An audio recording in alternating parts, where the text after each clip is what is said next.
The biggest Gamble in history, ये कहा था एक इंडियन एडिटर ने भारत के पहले आम चुनाव के बारे में। नेशन बिल्डिंग के बाद भारत के सामने अगला बड़ा चैलेंज था एक डेमोक्रेटिक पॉलिटिक्स एस्टैब्लिश करना। जनवरी 1950 में election commission of India setup हुआ और सुकुमार सेन बने देश के पहले चीफ इलेक्शन कमिश्नर। पर यह टास्क आसान नहीं था। भारत के 17 करोड़ एलिजिबल वोटर्स, जिनमें से सिर्फ 15% लिटरेट थे, उन्हें 3200 एमएलएस और 489 लोकसभा एमपीज को चुनना था।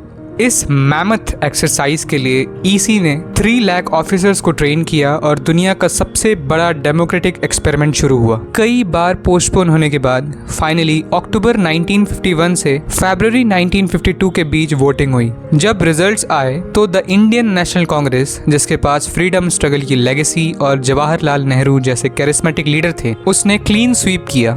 कांग्रेस ने 489 में से 364 सीट्स जीती और communist party of India CPI सिर्फ 16 सीट्स के साथ सेकेंड आई। अगले 2 जनरल इलेक्शंस 1957 एंड 1962 में भी कांग्रेस ने 3/4 सीट्स जीतकर अपना डोमिनेंस मेंटेन रखा। इस सक्सेस का बड़ा रीजन था कांग्रेस का एक सोशल एंड आइडियोलॉजिकल कोलिशन होना, जिसमें हर वर्ग के लोग शामिल थे। साथ ही इंडिया के first past the post electoral system ने कांग्रेस को बड़ा फायदा दिया। जहां 1952 में उन्हें टोटल वोट्स तो सिर्फ 45% मिले, पर सीट्स 74% मिल गई। इस वन पार्टी डोमिनेंस में एक बड़ा एक्सेप्शन आया 1957 में, जब केरला असेंबली इलेक्शंस में सीपीआई ने 126 में से 60 सीट्स जीत ली। ईएमएस नामोदरी पद का लीडरशिप में दुनिया की पहली democratically elected communist government power में आई। हालांकि 1959 में सेंट्रल गवर्नमेंट ने इसे आर्टिकल 356 के अंडर डिसमिस कर दिया, जो उस वक्त काफी कंट्रोवर्शियल कदम रहा। इस अर्ली एरा में सोशलिस्ट पार्टी,